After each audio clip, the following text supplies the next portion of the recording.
د خوسي پالنې لومړۍ برخه ګرانو مالدارانو او مسلکي کدرونو ما غوښتل چې په دې اړه باندې ځینې معلومات تاسو ته وړاندې کړم. زمونږ اکثره مالداران یا کلو کې خلک چې دي هغه خوسي لري او د خوسي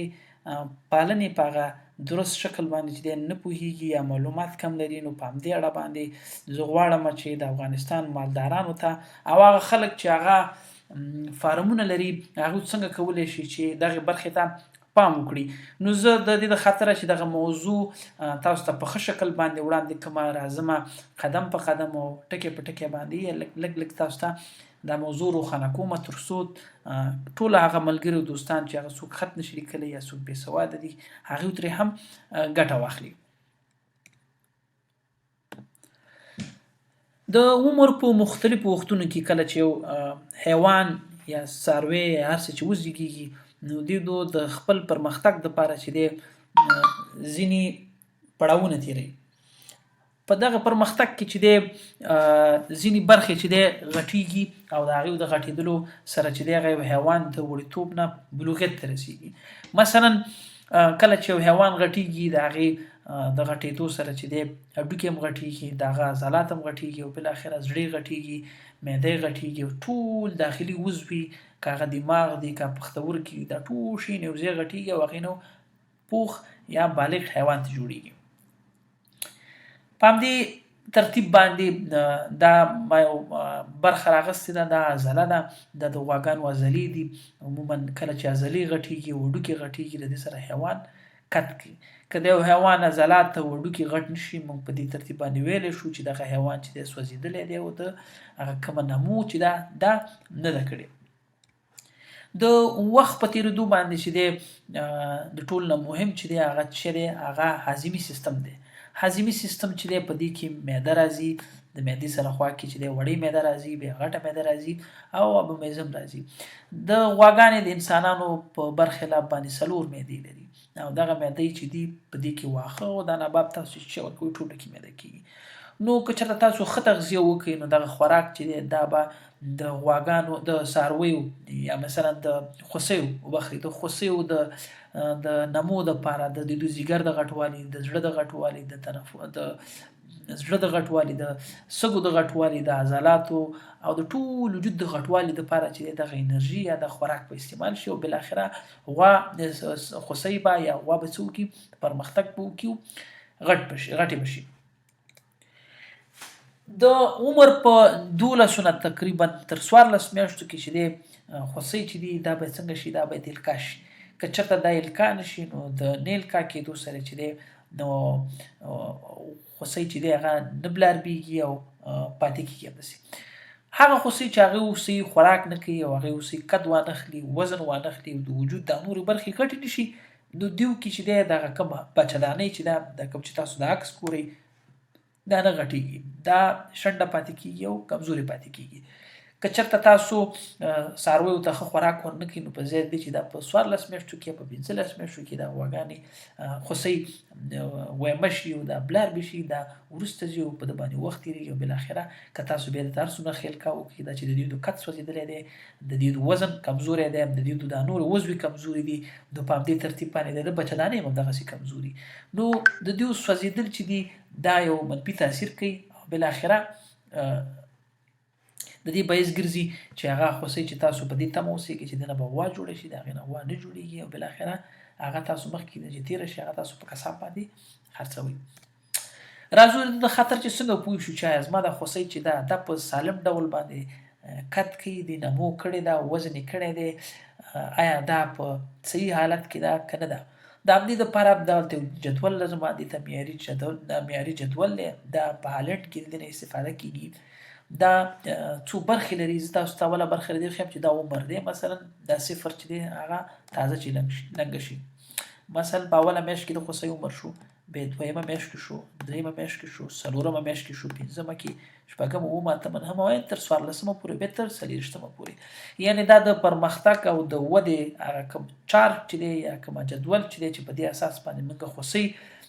منګه معیار کوو چې دا په صحیح طریقه باندې روانه ده کنه ده. غواګانې عموما موږ د شودو د لارې ګورو چې شوده کوي کې نه کوي، خو د خوسیو دپاره چې دی موږ د خاطره چې دا اندازه کوو د دې واحد چې دی هغه 3 واحدونه دي. اول واحد چې دی موږ چې غواړو چې وګورو چې د خوسۍ د کم پرمختګ یا د نمو چې دا صحیح ده که صحیح نه ده د دې قد اندازه کوو. دغه ځای کې زه تاسو ته کوم دغه سور خط چې ښیمه دا سور خط چې دی دا د قد خط دی او د دې واحد دلته دی دې اړخ کې چې کوم دی. کله چې تازه خوسۍ وشي د هغې قد تقریبا هغه 80 سانتي او د 80 سانتیو وروسته بیا چې دی په اوله میاشت کې چې دی یوه میاشت چې په ده باندې تېره شي دا تقریبا دا 9 اتیا 8 او 15 پورې رسېږي او بالاخره چې کله دا خوسۍ تېرېږي دلته نو د دې قد چې دی دا څومره 110 او د 115 په منځ کې وي. که چېرته دغه خوسۍ قد ونه کړي یا د غذایي موادو نه رسېږي او دا نیمڅوخته پاتې شي نو په ځای د دې چې دا په 14مه میاشت کې په 15مه میاشت کې څنګه شي ویمه شي دا بلار به شي دا به وروسته شي دلته نو 3 میاشتې تاسو باندې اضافه تېرېږي او کار ورځ په اوسط ډول باندې دا خوسۍ 300 روپۍ مصرف ولري یا 200 روپۍ مصرف ولري تاسو کولی شئ چې بیا د تاوان وګورئ. دغه تاوان نه یوازې چې دې ځای کې کېږي بلکې دغه خوسۍ چې ناوخته بلاربېږي د ناوخته بلاربېدو سره چې دی د دې د شودو تولید چې دی هم څنګه کمي علاوه د دې نه په اسانۍ باندې نه تېرېږي. امکان دی ولري چې په 20مه میاشت باندې تېره شي په 21مه باندې تېر شي او که د 21مې نه کله اوړي نو اکثره وخت دغه خوسۍ به تېرېږي نه. د ده سره خوا کې کله چې تاسو د ده وغواړئ چې د خوسۍ ستاسو معیاري وزن ته رسېدلې ده یا که نه ده رسېدلې د جدول دغه بله برخه چې دا د وزن برخه ده دا عموما د آبي رنګ باندې لیکل شوی ده د ده دغه چې دی زه به دا رنګ بدل کړم. دا عموما کله چې تازه یو خوسۍ وزېږېږي د وزن 2 3 5 فرق کوي. بعضې نسلونه چې هغې مورګانې وړوکې بچی راوړي که مورګانې غټ بچی راوړي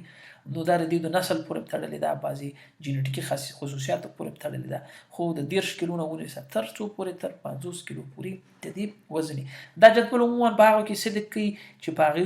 د هغې نسلونه خالص یا افدو یا دویم نسل ته رسېدلي یا دریم نسل ته رسېدلي. زه راځم تاسو ته ښیم دا جدول څنګه کار کوي. دغه سره نښه چې وه دا خو د قد وه چې تاسو ته ما قد وښوده چې په هره میاشت کې دغه میاشتې دي او دغسې دغه هره نښه چې تاسو ګورئ مثلا دا په څومه میاشت کې ده دا هغسې زه راځم په څومه میاشت کې مثلا په اوله میاشت کې څو ته باید ورسېږي 90 ته باید ورسېږي صحیح ده. مثلا په 3مه میاشت کې دا د 3 میاشتې خط دی د 3 میاشتې خط زه راخلم دا هغه ځای کې دا باید څومره تقریبا دا باید 15 پورته باید دغسې دا هره میاشت تاسو راخلی شي. خو غواړو چې اوس د وزن معلوم کړو که تاسو چېرته خوسۍ لرئ تاسو باید دا وخت په وخت باندې وزن کوئ او هغه وزن راواخلئ په دې جدول کې وګورئ چې دغه معیاري وزن ته رسېدلې ده که نه ده رسېدلې. مثلا تازه چې لنګه شي 50 دی مثلا 15 میاشتې بعد تاسو ګورئ دغه شین یا آبي رنګه چې دی د وزن برخه ده تاسو 15مه میاشت چې راخلی او دا دې خوا وړئ عموما چپ لاس یې وړئ تاسو دلته څومره وایي چې دا باید څومره 1.5 سل کیلو باید څومره وزن باید ولري 1.5 سل کیلو وزن ولري. اوس راځو که غواړو چې موږ په 14مه میاشت باندې خپله خوسۍ القا کړو نو باید څومره ته راشو دلته 14مې میاشتې راځو دغه نقطه باید وګورو چې دغه نقطه موږ ته څه وي دا داسې کش کوو او وړو یې دلته نو زموږ خوسۍ باید د 350 کیلو نه باید څه شی د دې وزن پورته وي. اوس دغه وزن او دغه قد اخیستل دا سره چې دی نږدې دي که خوسۍ چې ته وزن قد واخلي نو طبعا دا به وزن هم اخلي که چې ته وزن وانغسته قد هم نه اخلي دا د یو بل پورې تړلی دی. هغه خوسکۍ چې هغه تغذیه خراب وي غذایي مواد خراب وي د هغې د شودو پالنه چې د شودو ورته کم ورکړل شوي یا د شودو د غوڅېدو نه وروسته چې دی ورته دانه باب مثلا کونچاړه جوار پروتین دا هر څه چې دي دا ورته صحیح بیلانس شوي غذا ورنه کړئ نو نه دا وزن اخلي او نه دا څه کوي نه دا قد کوي. نو چې کله یې قد هم ونه کړه او وزن یې وانغست په ځای د دې چې دا په 14مه او 15مه میاشت کې دغلته څه شي غویمه شي دا څنګه کېږي دا ناوخته راځي ناوخته غویمه کېږي. کله چې ناوخته غویمه شوله نو دا به طبعا په دې غواګانو کې د بچو مړینه هم پکې په اسانۍ باندې تېرېږي نه اقتصادي زیان هم وي او که چېرته غوا هم شي نو د هغې د شودو تولید یو وروسته ځل کې چې دی په دویم ځل باندې چې ننګېږي به هم پکې مشکلات دي په دریم ځل چې ننګېږي هم مشکلات به پکې د هغې وجه دی حتی غوا چې وروسته غوا شي 5م ځل په 6م ځل باندې در عمر تر آخره پورې چې دی دا د مشکلاتو سره مخ وي. د هغې وجه خاص چې دا ده د هغې دا ده چې دغه کوم وخت چې د ده ته په کار و چې دغه وخت کې دا به تېره شوې وي دا نه ده تېره شوې او د هغې لامل چې تاسو د نه تېرېدو لامل چې تاسو ته خرابه تغذیه کړې وه خوراک باندې داسې توجه نه وه کړې زه به بیا د دې خوراک په آهسته ډول باندې تاسو ته په راتلونکي درس کې تشریح کوم نو که چېرته تاسو خوراک صحیح ورنه کوئ نو دا به د عضلات په صحیح مثلا د دغې ځای نه د اولې میاشتې نه ونیسه تر کومې میاشتې پورې مثلا تر 14مې میاشتې پورې زه راخط کوم تر 14مې میاشتې پورې د دې زړه د دې ځیګر د پښتورګي د عضلات د ټول بدن هاضمي سیستم دا ټول او تقریبا تر تکثري سیستم پورې دا ټول سیستمونه د وده ونه کړي دا غټ نشي کد هم د دې پورې تړلی که خوراک صحیح ورنه کړي نه کد اخلي نه وزن اخلي که چېرته تاسو صحیح خوراک ورکړئ نو خصوصا د زړه د ځیګر د هاضمي سیستم د ډوکو عضلات په دې ټولو کې تغییر راځي هماغه ده چې وزن هم اخلي چې اخلي قدم اخلي خو کله کله داسې کېږي چې د 12مې میاشتې نه وروسته که چېرته مثلا یو دم یو خوسۍ په اول سر کې وزن ټیټ اخیسته وروسته یې وزن جګ کړه یا قدم جګ کړه هغه تاوان چې مثلا هغه که وزن واخلي وروسته هغه کم تاوان چې تاسو در رسېږي هغې نه تاسو ځان نشئ ساتلی مثلا یو خوسۍ د دې کې د ده په کار ده چې مثلا په 9مه میاشت کې 200 کیلو وي صحیح ده زه لا 200 ته نښه کوم او په دغه په 9مه میاشت کې دا تاسو نه دی مثلا 120 کیلو نو که دا وروسته په 14مه میاشت باندې د خپل وزن ته راومرسېږي نو په ده کې به څنګه په ده کې به هغه کد به پکې نه وي یوازې وزن هم نه دی چې تاسو یې تر حاصله کوئ کله چې کد ټیټ پاتې کېږي حتما د خاصرې لګن د ډوکي د کوناټي هغسې نه خلاصېږي نو په دغه خوسیو کې بیا اکثر وخت د زیږون سختوالی پکې یا په اسانۍ باندې تېرېږي نه نو دغه د هیفر منیجمنټ یا د خوسیو د روزنې چارټ دی چې تاسو دا باید ولرئ زه بیا د دې عکس به انشاءالله تعالی په کمنټ کې پیسټ کړم تاسو کولی شئ د نه کار واخلئ راځم تاسو ته زه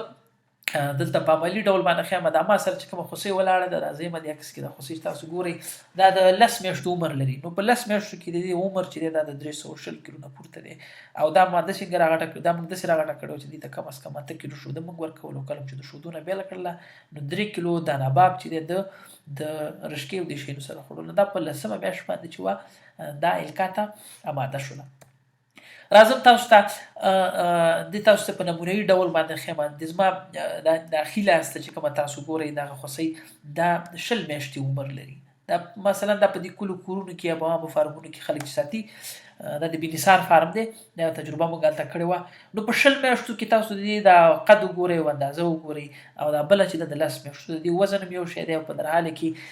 د دې 10 میاشتو چې دا د دې د قد په ده باندې د دې خوسۍ قد چې دی په ده باندې لوړ دی د دې مطلب دا دی چې د ده دننه ځیګر د پښتورګي د ده مقاومت د ده په نسبت د دې بلې په نسبت باندې څنګه دی د دې په نسبت باندې ښه دی دغه 20 میاشتو نه وروسته د دې امکان دی ولې دا تېره نه شي د دې امکان د شته که چېرته بلار به شي دا کېدای شي غولانځه ونه کړي که چېرته په 2یم ځل باندې دا بې لنګېږي دا امکان دی ولري چې د دې دا 100 ځلې 15 ځلې 6 ځلې 7 ځلې 8 ځلې الکا واخلي بعضې غواګانې همداسې اکثره خوسۍ همداسې چې یو ځل بچی راوړي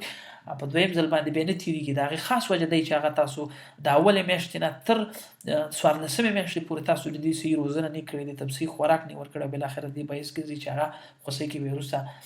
بلار به هم شي هغه بچی هم راوړي د هغې نه څه نه جوړېږي او هغه اقتصادي تاوان هم کوي بل خوا که تاسو دا وګورئ دا په 10مه میاشت باندې چې ده رسېدلې ده نو که چېرته په 12مه میاشت باندې د دې الکا وشي نو دا 315 کیلو ته دا خوسۍ به رسېدلې انشاءالله او په 315 کې کولی شي دا الکا کړي نو کله چې دا 2 کلنۍ ته رسېږي 40 میاشتو ته رسېږي دا به څنګه دا به بچی راوړي